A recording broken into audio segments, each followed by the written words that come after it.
You ever been told you can't touch your own food in your own house? Well, let me tell you, last weekend, I found myself in a situation that would make even the calmest grandma want to throw a pie, preferably at her own daughter. But before you judge, let me ask, what would you do if your own child tried to lay down the law in your kitchen? It all started on a sunny Saturday morning, the kind of morning that makes you want to throw open the windows and let the world in. I'd just come back from the grocery store, arms loaded with bags that seemed to multiply with every step. You know the feeling when you're balancing a carton of eggs on top of a bag of apples, praying you don't drop either, and you're already mentally planning where everything will go in the fridge. I was feeling pretty pleased with myself, to be honest. I'd managed to snag a few bargains, picked up all the ingredients for my famous lasagna, and even remembered the special gluten-free crackers my daughter's mother-in-law likes. If there was a gold medal for grocery shopping, I'd have been standing on the podium, waving to the crowd. As I started unloading, I couldn't help but hum a little tune. There's something so satisfying about filling up a fridge, isn't there? It's like a fresh start, a blank canvas just waiting for a masterpiece. I stacked the yogurts, lined up the vegetables, and tucked the chicken breasts neatly on the bottom shelf. I even arranged the condiments by height, ketchup, mustard, and that fancy balsamic glaze I only use when company comes over. For a moment, I felt like Martha Stewart on a good day, queen of my own kitchen. That's when the peace shattered. My daughter, Emily, came barreling into the kitchen like a tornado in yoga pants. Her eyes were wide, her hair was pulled back in a messy bun, and she had that look on her face, the one that says, "Something's about to go down." Before I could even ask what was wrong, she planted herself between me and the fridge, hands on her hips, and shouted, "Don't even think about touching that food. My husband's family is about to arrive." I froze, a block of cheddar in one hand and a bag of baby carrots in the other. For a split second, I wondered if I'd misheard her. Was she really telling me in my own kitchen not to touch the food I'd just bought? I blinked, trying to process it. Did I just get grounded in my own house? I glanced at the fridge, then at Emily, then back at the fridge, as if it might offer some explanation. But the fridge, as usual, remained silent. Before I could say a word, in walked my son-in-law, Mark. Now Mark is a good man, kind, hard-working, and absolutely devoted to Emily. But he's also the type who likes to back up his wife, no matter what. He puffed up his chest, trying to look authoritative, and declared, "If my wife said it, that's how it will be." He even gave me a little nod, as if to say, "Sorry, but you know how it is." I looked at the two of them, standing there like a united front, and I had to bite my tongue to keep from laughing. Part of me wanted to protest. After all, wasn't this my house? My kitchen? My groceries? But another part of me, the part that's been a mother for over 30 years, knew better. Sometimes it's just easier to let the kids think they're in charge. Besides, I could see how nervous Emily was. She wanted everything to be perfect for her in-laws' visit, and if that meant I had to pretend the fridge was off limits, so be it. So I smiled and nodded, playing along. "Of course, dear," I said, setting the cheddar and carrots on the counter. "Your kitchen, your rules." I could see the relief wash over her face, and Mark gave me a grateful smile. For a moment I felt a little pang. When did the roles reverse? When did my little girl become the one giving orders in the kitchen? But I pushed the thought aside. There would be time to reflect later. Right now there was a dinner to prepare, and apparently I was on a need-to-know basis. As Emily bustled around, checking the oven and rearranging the place settings for the third time, I found myself tiptoeing around my own kitchen. Every time I reached for a snack or tried to help, she'd swoop in with a gentle but firm, "Not that, Mom," or "Let me handle it, Mom." I started to feel like a guest in my own home, relegated to the sidelines while the younger generation took over. I tried to remind myself that this was a good thing. Emily was confident, capable, and eager to impress her in-laws. Still, I couldn't help but feel a little left out. At one point, I caught Mark sneaking a handful of grapes from the fruit bowl. He winked at me, and I had to stifle a giggle. Maybe I wasn't the only one feeling a bit out of place. We shared a silent moment of camaraderie, two outsiders in the kingdom of Emily. As the afternoon wore on, the house filled with the smells of roasting chicken and fresh bread. Emily's nerves seemed to settle, and she even let me help set the table, under her watchful eye, of course. I found myself smiling, remembering all the times I'd been in her shoes, desperate to make a good impression, wanting everything to be just right. By the time the doorbell rang, signaling the arrival of the in-laws, the kitchen was spotless, the table was set, and the fridge was still fully stocked, untouched, just as Emily had decreed. I took a deep breath, smoothed my hair, and prepared to play the gracious hostess. After all, sometimes the best thing a mother can do is step back and let her daughter shine, even if it means pretending the fridge is off-limits in her own home. Little did I know, the real drama was still to come. If you've ever been a guest in your own home, you'll know exactly how I felt that afternoon. There I was, tiptoeing around my own kitchen, stomach growling, while the royal feast I'd so lovingly shopped for sat untouched behind the gleaming refrigerator door. I kept glancing at that fridge like it was a forbidden treasure chest, sparkling with the promise of cold cuts, cheese, and that decadent chocolate cake I'd picked up on a whim. Have you ever tried to ignore a chocolate cake that's calling your name? It's torture, pure and simple. I swear, I could almost hear it whispering, just one little slice no one will notice. But every time I so much as drifted in the direction of the fridge, Emily would swoop in, eyes narrowed, and give me that look. You know the one, the "Don't you dare, Mom." Look, I started to wonder, whose house was this again? Meanwhile, Emily was a whirlwind of activity, darting from room to room, fluffing pillows and lighting candles, acting like Martha Stewart's more stressed-out twin. She'd arranged the throw pillows on the couch so many times, I was starting to worry the fabric would wear thin. She even polished the silverware, which, let's be honest, hadn't seen the light of day since last Thanksgiving. I watched her light the good candles, the ones she usually saves for special occasions, and I had to bite my tongue to keep from reminding her that her mother-in-law was allergic to anything floral. But Emily was on a mission, and nothing was going to stop her. Mark, my son-in-law, was no better. He kept peeking out the window every few minutes, as if his family might parachute in at any moment. I half expected to see a line of SUVs pulling up the driveway, or maybe a marching band announcing their arrival. Every time a car drove by, Mark would tense up, then relax when it kept going. I could see the nerves written all over his face, and I almost felt sorry for him. Almost. I tried to help, really I did. I offered to chop some vegetables, set the table, even just fold the napkins. But every time I reached for a snack or tried to lend a hand, Emily would intercept me with a gentle but firm, "I've got it, Mom." At one point, I reached for a handful of grapes, and she practically leapt across the kitchen to stop me. "Not those, Mom. We need them for the fruit platter." I raised an eyebrow, but she was already off to rearrange the cheese board for the third time. I started to feel like a child again, sneaking cookies before dinner, except this time the roles were reversed. So, I did what any self-respecting mother would do. I found a quiet corner and watched the show. I perched on a bar stool, sipping my coffee, and tried to stay out of the way. I couldn't help but smile as I watched Emily and Mark fuss over every little detail. It was sweet, really, how much they cared about making a good impression. I remembered the first time I hosted my in-laws, how I'd scrubbed every inch of the house and agonized over the menu. I'd wanted everything to be perfect, just like Emily did now. Funny how life comes full circle, isn't it? But as the minutes ticked by, my stomach started to protest. Loudly. I glanced at the clock, still an hour until the in-laws were due to arrive. My mind wandered back to that chocolate cake, sitting so innocently in the fridge. Maybe just a tiny sliver, I thought. No one would notice. I slid off the bar stool and tiptoed toward the fridge, heart pounding like a teenager sneaking in after curfew. I had my hand on the handle when I heard Emily's voice behind me. "Mom," she said, her tone half warning, half plea. I froze, caught in the act. She didn't have to say another word. I backed away, hands raised in surrender, and she gave me a grateful smile before returning to her whirlwind of activity. I wandered into the living room, where Mark was still stationed at the window. "Any sign of the cavalry?" I joked, trying to lighten the mood. He chuckled, but I could see the tension in his shoulders. "They're always early," he muttered, glancing at his watch. "I just want everything to go smoothly." I patted his arm, remembering how nerve-wracking it could be to host family.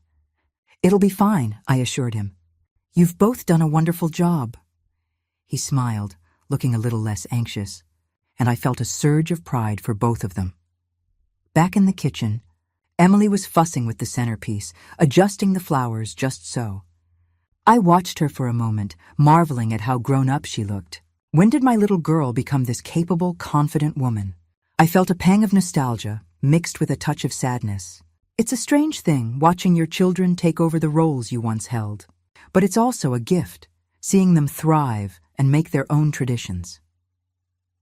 As the clock inched closer to the big moment, the house was spotless, the table was set, and the food was still off limits. My stomach grumbled in protest, but I couldn't help but laugh at the absurdity of it all.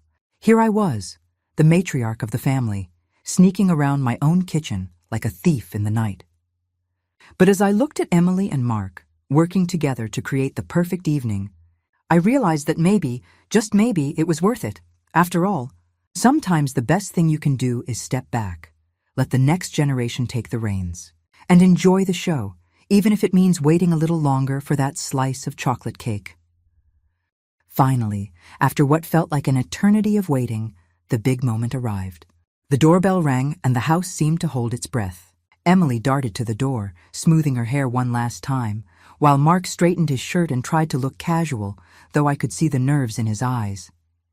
I stood back, watching with a mix of pride and amusement as they opened the door to greet the in-laws. In they came, all smiles and hugs, arms full of flowers and a bottle of wine, the kind of entrance that makes you feel like you're in a commercial for a perfect family gathering.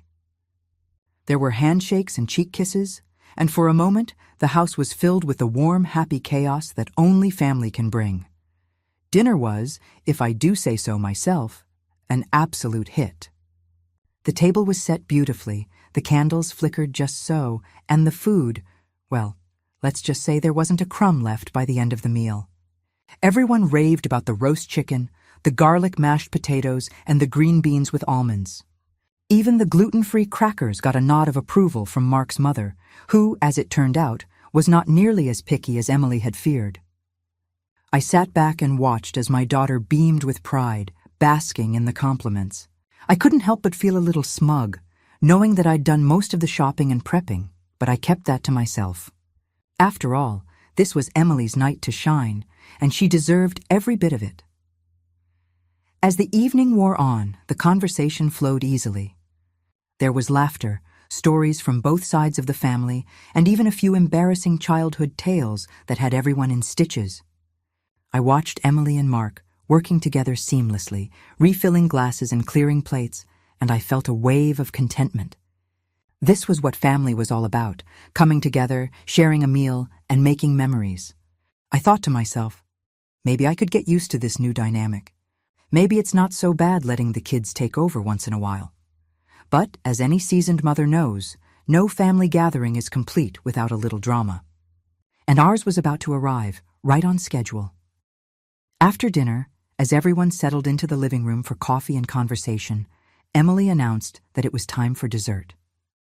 She'd been talking up the chocolate cake all evening, promising it was the perfect sweet ending to a perfect meal.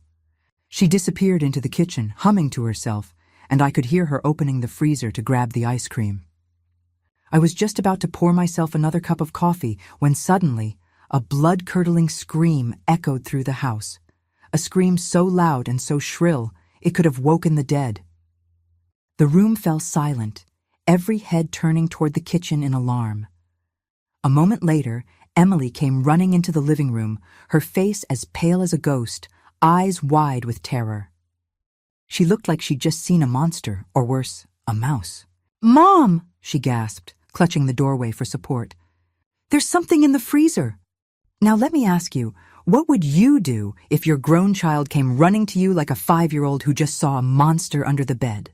I'll admit my first instinct was to laugh, but the look on Emily's face told me this was no time for jokes. I set down my coffee and hurried into the kitchen, followed closely by Mark and his parents, who looked both concerned and a little curious. Emily pointed a trembling finger at the open freezer. "It's in there," she whispered, as if whatever it was might hear her. I took a deep breath, steeling myself for whatever horror awaited me. Was it a mouse, a spider? Some forgotten science experiment gone rogue? I reached into the freezer, moving aside the bag of frozen peas and the tub of vanilla ice cream, and then I saw it. There, wedged in the back of the freezer, was a giant, hairy, frozen turkey. I'd bought it on sale a few weeks ago, planning to save it for Thanksgiving, and promptly forgot all about it. The way it was positioned, with its legs sticking out at odd angles and a layer of frost giving it a ghostly appearance, I could see how it might look a little unsettling, especially if you weren't expecting it. I burst out laughing, the tension melting away in an instant. "Emily, it's just the turkey," I said, pulling it out and holding it up for everyone to see. "I bought it last week and forgot to tell you. Looks like our Thanksgiving guest arrived a little early." For a moment there was silence, and then the whole room erupted in laughter. Even Emily, still a little shaky, managed a weak smile. Mark's father clapped me on the back, chuckling. "Well, that's one way to keep dessert interesting." Mark's mother wiped tears of laughter from her eyes, and Emily finally let out a relieved giggle. As we all gathered around the kitchen, the turkey sitting proudly on the counter, I realized that this was the moment we'd remember, not the perfectly set table or the flawless meal, but the unexpected, hilarious chaos that brought us all together. Emily hugged me, still laughing, and whispered, "Only in our family, Mom. Only in our family." And you know what? She was absolutely right. I walked over to the freezer, doing my best to keep a straight face, though I could feel the laughter bubbling up inside me.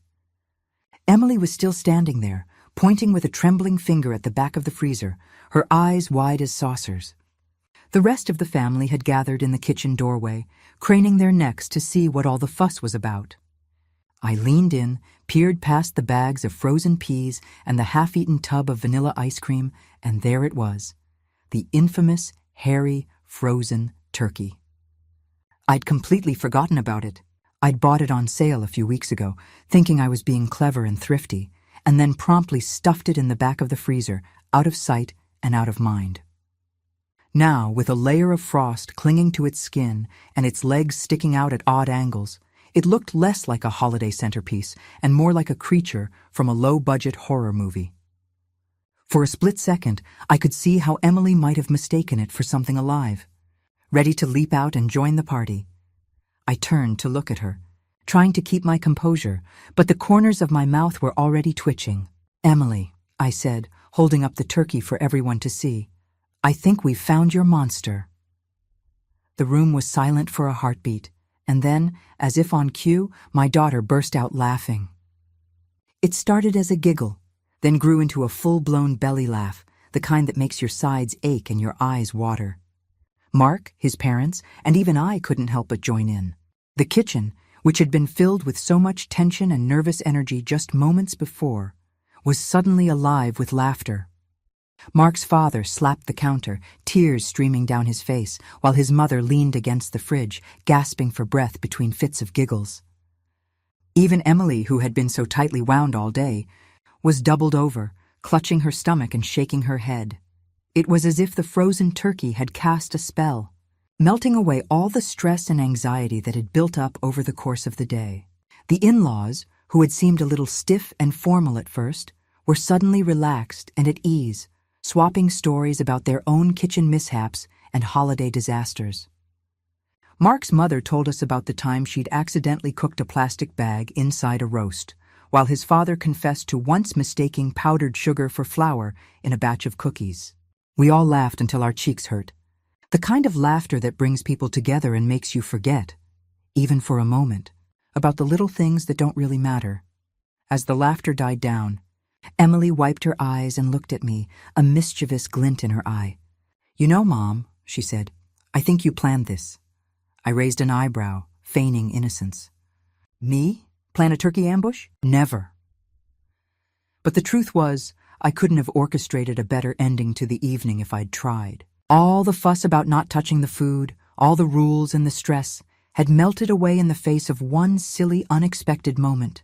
It was a reminder that sometimes the best memories come from the things you never see coming.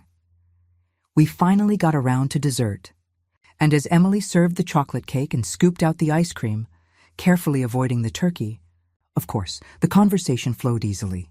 The in-laws complimented the meal. Emily beamed with pride, and Mark looked at me with a grateful smile. I could see that the ice had truly been broken, and not just in the freezer. The evening, which had started with so much pressure to be perfect, had turned into something far more special, a night filled with laughter, connection, and a story we'd be telling for years to come.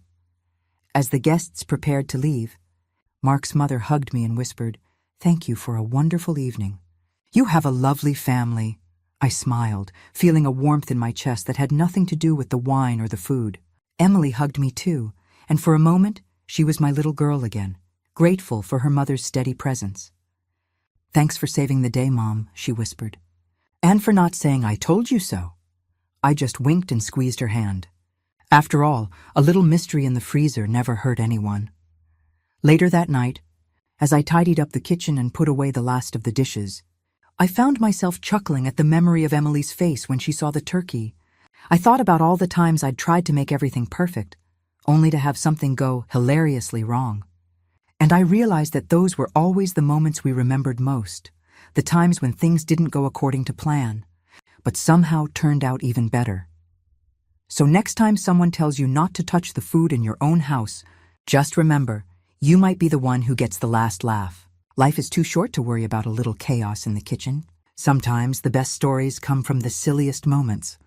And the sweetest revenge is simply letting yourself enjoy them. If you enjoyed this story, don't forget to subscribe for more tales of family, food, and a little bit of mischief. And tell me, what's the funniest thing you've ever found in your freezer? I'd love to hear your stories too. Until next time, keep laughing, keep loving, and never be afraid to sneak a slice of cake when no one's looking.